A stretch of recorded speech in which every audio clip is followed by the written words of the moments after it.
ಮಂಗಳೂರಲ್ಲಿ ಸಿಕ್ಕಾಪಟ್ಟೆ ಮಳೆ. ಚಳಿಗೆ ಏನಾದರೂ ಬಿಸಿ ಬಿಸಿಯಾಗಿ ತಿನ್ನೋಣ ಅಂತ ಮಂಗಳೂರಿನ ಕಾವೂರು ಜಂಕ್ಷನ್ಗೆ ಬಂದೆ. ಅಲ್ಲಿ ಉತ್ತರ ಕರ್ನಾಟಕದ ಪ್ರಸಿದ್ಧ ಜೋಳದ ರೊಟ್ಟಿ ಮತ್ತು ಚಪಾತಿ ಅಂಗಡಿಗೆ ಬಂದೆ.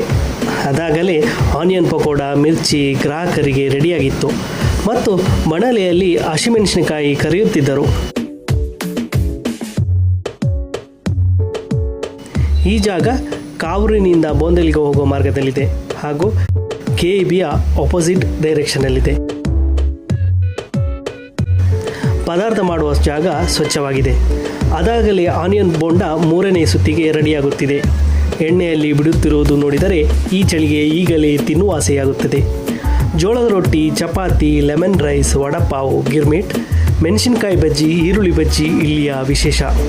ಅದರಲ್ಲೂ ಗಿರ್ಮಿಟ್ ಜೊತೆ ಮಿರ್ಚಿ ಗ್ರಾಹಕರಿಗೆ ಬಲು ಇಷ್ಟ.